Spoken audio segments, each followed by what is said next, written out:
It's the end of the day with Ray. Hello, my friends. Well, ladies and gentlemen, if you look at that sharp interactive board, it's none other than Chris Polek, and we know that Chris Polek is one of those industry insurance policies. In other words, Chris Polek and his team have an organization called Polek and Polek, which helps dealers offset, well, overreaching OEMs for one thing, but also their cost. And I got to tell you something. I don't think there's anybody in our industry that's as passionate about the dangers of this HP Amplify agreement other than me as Chris. Chris has been around a long time. That company's 50 years old. His dad started it for a reason. We're going to find out why his dad started the company in a minute. But at the end of the day, ladies and gentlemen, we got to have alternatives to overreaching OEMs. OEMs come and go. We got some OEMs right now that are financial train wrecks that probably won't even be here in another year or so. And those dealers have to have an insurance policy for the supplies for the equipment they have out in the field.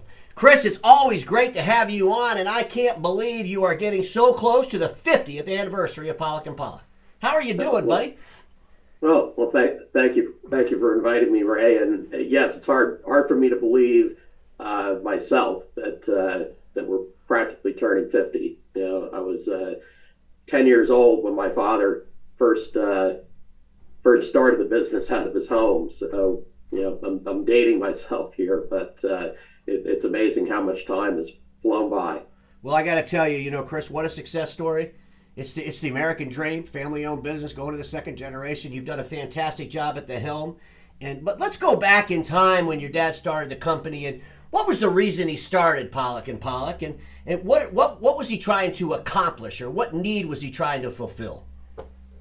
Well, when my father started the company, prior to that, he had worked as a national sales manager for an OEM called Saxon Business Systems. Mm-hmm. And Saxon Business Systems is no longer in business.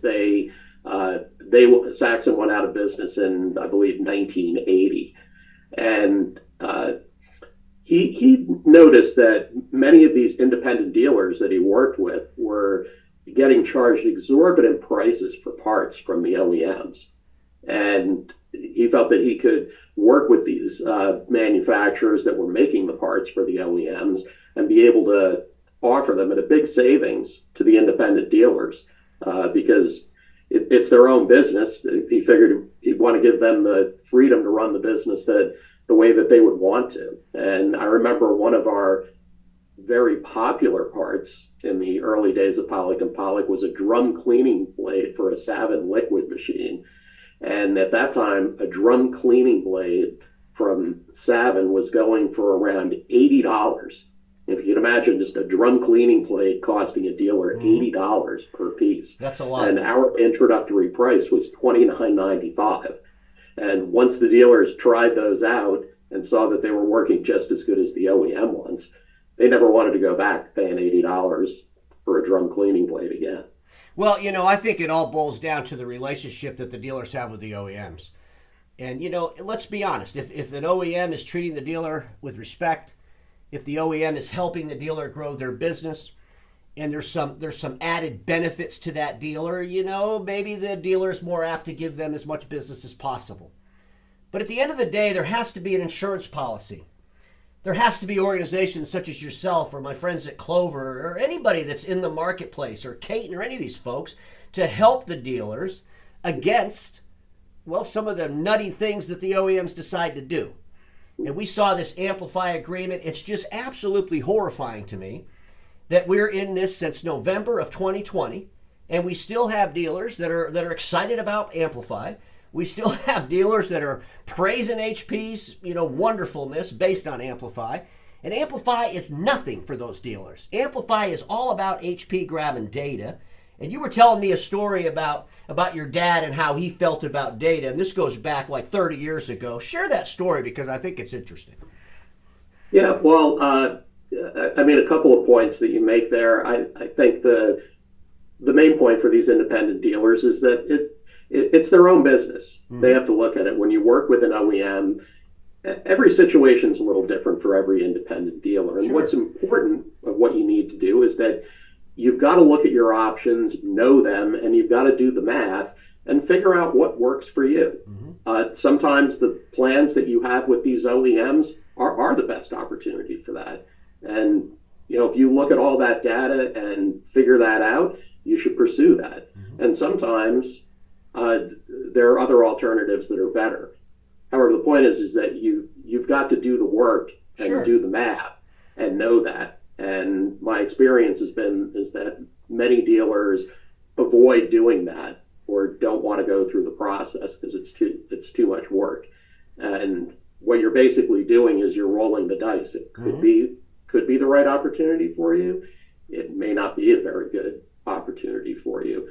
And when we talk about things about data from the dealers, well, both my father and I kind of experienced this right at the turn of the century, kind of when he was finishing up at that point. But in the early days of MPS, everybody wanted to get into the HP game. There were alternatives out there from remanufacturers, and even the OEMs were going to their dealers and saying, we can provide you with remanufactured product, and it will help count towards your quotas. So we want to get your business on that.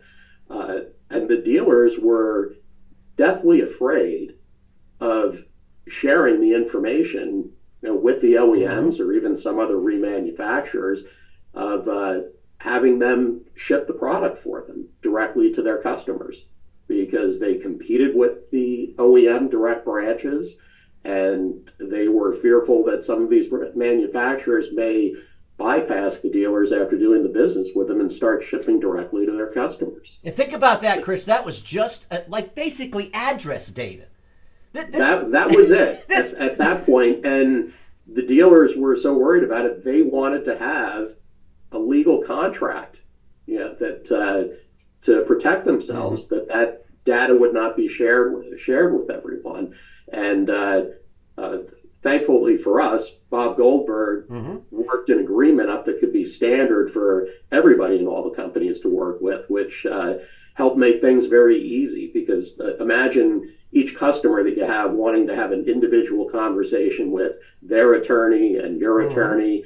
It would get crazy expensive. So it was great that the BTA and Bob Goldberg stepped in to do that, because it helped business grow and move along smoothly. However, we fast forward to today, 20 plus years later, I look at an example of Amplify that has so much data involved in it, and it's just kind of mind-boggling to me when I hear about certain dealers just decide to blindly go into this program, or if they looked into it, knowing what they're really getting into. When I think about the mindset of what it was 20 years ago, I just have difficulty imagining how they just jump into a program like Amplify so easily. Well, and they don't understand the data. And I keep saying, the problem is that if you don't have an imagination around data, and you just think, oh, they just got the address, we've been giving them that for years, they already know where the customer is. It's not about that. They're getting data that's telling them, buyer personas. They're getting data that's giving them deep-rooted access to an entire environment with email addresses and key user information and all this stuff that HP is able to take their data scientists. They're able to spend the money that they can spend where a dealer can't spend the money to mine this data. And the data that these dealers are giving them, they don't even know how it's going to be used against them one day. And when I think about HP, Chris, think about how desperate that company is. They do some crazy ass shit. I mean, pushing out these firmwares, locking out toner that's non-OEM. What are they going to do when they get more financially stressed? And we know that's about ready to happen when they publish their year-end numbers. But I'm just, I'm just thinking, if it wasn't for companies as Polek, and make no mistake, Polek benefits if dealers don't use HP OEM and they buy from him. He gets that. We all get that. But he set up a business. His dad set up a business to give the dealers the alternative, and to make sure that they're studying exactly what this Amplify thing is and this data being used. But it's crazy. How has your HP business picked up since this Amplify thing went into effect? Yeah, our HP business has been solid. For our history, our experience is more on the copier side of things with the dealers. So that's a bigger part of our business than HP. But it's been very steady because dealers are looking for alternatives, especially with the economy. The way it's been, cost of your business is just increasing in every single nook and cranny of your business. So people are starting to look at what are things that we can do different. What are alternatives that can help lower our overall cost of doing business? Well, I think about this. We talk about HP and their overreaching OEM getting all the data. Let's just hypothetically, could you imagine? And there's an OEM right now that we all know is in some financial stress. Could you imagine if that OEM had spent the last 2 years collecting the kind of data that HP's been collecting? I mean, think about this. And then all of a sudden, one day that OEM is in the hands of another OEM, and the dealer that was with the OEM that had all the financial struggles doesn't want to participate with the OEM that bought him, as an example. There's a lot of issues. The data's your data, dealers, and you got to pay attention where the hell it's going. And don't think that you're doing this just to save some money. If that's the case, then reach out to my friends at Polek and Polek or some of these other folks and save some money. But don't sell your soul. Don't give away all your customer information so you can save a quick buck. I mean, what am I missing? Well, I think the other thing too, it's not even so much of data from the dealer as far as customer information that nowadays, as opposed to 20 something years ago, it's now even your end user that's very fearful of where is their data going and not wanting it to be shared. Mm-hmm. Well, it's that, and plus the dealer's own data. Dealers think about their customer data, but when you got an overreaching OEM, let's go back to HP because they're the most obnoxious. But when you have an overreaching OEM and they're grabbing all of this data that you're giving them around your customers, they're also accumulating that data and they're getting an understanding of your own business. And so you think about this. One day they decide that, hey, this relationship we had with this dealer that gave us all this data through Amplify, it's not a very good relationship. We need to fire this dealer. We're going to look for a replacement. Are you really comfortable that they're going to keep that data safe? Or are they going to use that data? Is there an expiration that they have to keep it safe and then they're going to use it? Ladies and gentlemen, it's scary. It's just scary as hell to me when they have alternatives. That's an interesting perspective that you just brought up there. I mean, I hadn't really thought of that one, and you make an important point there. Well, what do you think the OEMs are doing right now as they're all talking about consolidating? Don't think they're not, folks. Or the investment groups that are meeting with some of these players. And they're saying, so what kind of data do you have? Because everybody's buying data. That's what's valuable in this times we live in. And they're saying to the OEM, saying, oh, we got all kinds of data. I mean, we understand so much about our dealerships. We understand so much about these marketplaces because our dealers are giving us all this information. Ladies and gentlemen, when you're giving that much data to HP, I think the supply should be 100% free because the value they're getting out of the data is worth more than you're paying them for the supplies. And one day you're going to figure that out, but it's going to be too late. Chris, is there anything you want to add before we end this? Well, yeah, I would say as we close towards the end of the year, the points I brought up of that it's getting more expensive to run your business because costs are going up everywhere is that Polek and Polek can help dealers to combat against those costs. And the best thing to do is to contact us, have a conversation. We can work with you and show you alternatives.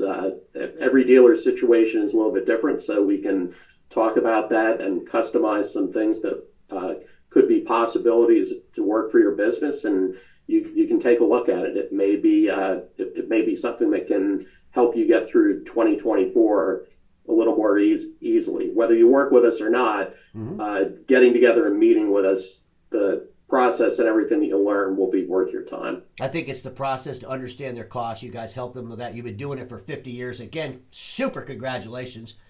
You going to have a party, by the way, for the 50th anniversary? We'll figure out something to celebrate for next year. We haven't. Right. We're finishing up 2023, but it's a landmark. It's a landmark anniversary, so it's a big deal. We'll definitely plan a celebration. I'm going to come and see you because I think it's a great accomplishment. I'm super proud of you. You guys are doing a great job. And Chris, everybody knows this. Status quo is the killer of all that'll be invented. Don't get stuck there, and I'll see you all tomorrow.